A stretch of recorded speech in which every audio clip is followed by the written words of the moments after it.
my name is Natasha Chang, and I'm here with Ursula Liang, the director of Nine Man, and we're super excited to talk to you. How are you? Good, thank you for having me here. It's really a thrill to be at this festival. So, okay, let's start off with Nine Man.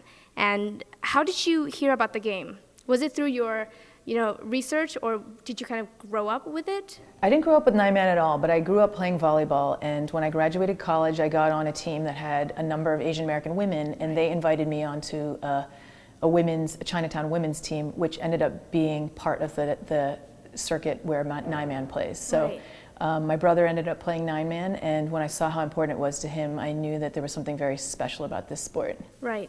And what was the atmosphere like when you were on the courts filming? I mean, rowdy, loud?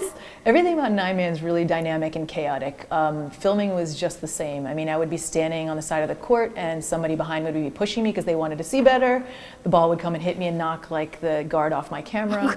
One of the shooters that we had at a tournament actually got knocked over by a player who was going for a ball. It was rough and tumble filming, but it was super fun for that reason. Yeah. What was the craziest thing you saw on the courts? I saw a guy chase after a ball, sort of like do a roll, and then he didn't do a roll. He like chased after a ball to the point where he actually ended up falling into a trash can. What? I did not catch that on camera, but that will be in my head forever. What were some of the challenges of filming? I mean, I guess you had to like continuously move from place to place. Would you say that was one of the biggest challenges? Well, because it's sort of this chaotic space by nature, it was a little bit hard just to produce the production of it. Right. It was also very physically demanding. I mean, Nine Man is incredibly physically demanding. They play very long hours. They wake up really early. They play in 90-degree heat all day long, and I have to stand there and hold equipment and film at the same time under those same conditions. I mean, I could never complain because the guys were doing all of that, and on top of that, like jumping and hitting balls. Right. But it was still pretty tough. Was it also tough for them to kind of accept you? Kind of like, was it weird for them to see a camera kind of following them around? I think they were very self-conscious at the beginning, and then they ended up forgetting that I was there. There are a lot of people there, and there are a lot of people with cameras, so I wasn't the only person. But I think at a certain level, they got comfortable with me and were able to be themselves. That's great. Do you think that the kind of like the establishment of this kind of all Asian game, all Asian area, the pagoda area, kind of reinforces sort of the racial divide / discrimination almost? I mean, I know it's something that they played to sort of get away from it, but do you think maybe it still reinforces the idea of that nowadays? That's a good question. I mean, I think there are differing opinions within the community about whether it does or not. I think that this is simply a space where friends get to enjoy each other and enjoy their culture and also play a really fun game. Right. But because there are rules that keep other people out, I think that there are some questions as to whether or not that's the right strategy for Asian Americans in the sports world. Right. And after watching it, after seeing the final cut, was it everything that you hoped and expected it to be? I don't know. I think when you make documentaries, especially when you do verite documentary, the film never ends up being what you expected it to be. I mean, ideally, this film would have been a story where we followed an underdog team and they triumphed at the end, but that didn't pan out that way either. And the teams that we expected to do well didn't necessarily do well. The players that we expected to play didn't necessarily play. So everything changed throughout production. But ultimately, it turned out to be a film about sports, unveiling a very interesting subculture of Chinatown that also spoke to a lot of larger social issues. And that is what I intended to film and what I intended to put out there on the screen. So I'm happy with how that came out. Right. And who would you say is your target audience for this documentary? I'm not so sure. I mean, I'm hoping Asian Americans support the film. I'm hoping it goes to a wider audience. I'm hoping in some ways that I can seduce people with a sports documentary into considering some deeper issues. So I'm actually hoping that it goes a little wider than your sort of typical documentary community, but that is still to be seen. And being at this festival is one of those things that will help us get there. Right. After watching the documentary, I kind of had this tugging fear that the sport could actually disappear.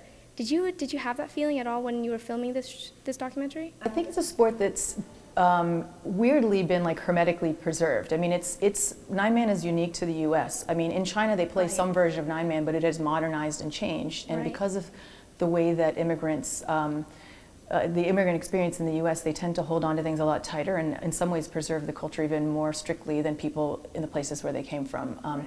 So there's this one element where this is this really old sport that's being preserved in a very almost unnatural way, but at the same time it's at a place of change where I think people are considering the rules they've put into place and whether or not they want to change things up. Right. Do you think they should maybe adapt and sort of change some rules to maybe ensure the survival of this game? Honestly, I have one opinion, and that is if they really want to ensure the survival of the game, that women should start their own women's nine-woman league. Because I think that one of the things that's kept the nine-man community going for so long is the support and enthusiasm of the women who play sixes beside them and the fans that come out. So. I think it would be really great for it to be sort of an ungendered sport, and for women to play nine-woman and men to play nine-man. Right. So I think that if they want to take my advice on how to keep it going, that's my advice. And if you could create your own, if you were the coach of a nine-man sort of team, and you had to pick, let's say, 9 celebrities to be on your team, who would they be? That's too hard a question.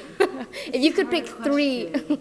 I don't know. You know, one of the great things about nine-man is that it was made so that people of all sizes and shapes could play. You know, right. You can have short guys in the back, tall guys in the front, and so that just sort of opens it up to such a large group of celebrity. I can't even pick. Right. All right. Well, so there's someone in your documentary that said each tradition that gets passed down gets a little bit diluted. So do you know of any traditions, have you read, experienced any traditions that you really hoped and really, really wanted it to still be the same way as it was before? Well, I mean, I think in the nine-man community in particular, the tradition is to play on the asphalt, this sort of gritty, rough, difficult surface, and there's some movement now to move it into like cleaner spaces that are more organized, and that seems like one of the places that nine-man is headed, but I personally love the rough and tumble outdoors, so I'm hoping that stays around. Do you think moving it to sort of like a cleaner area, like maybe less rough area, would kind of, change the sort of atmosphere of the sport? To me, it changes the spirit a little bit, but that's one of the questions we explored in the film, is whether or not Chinatown is a place or if it's a space inside you, and whether or not you as a community can create that space no matter where you are and no matter what you're doing. And I hope that people sort of see that and question that after seeing the movie. Perfect. Well, Ursula, thank you so much for speaking with us. If you like what you saw and you'd like to see more, please subscribe to our YouTube channel, like us on Facebook, and follow us on Twitter.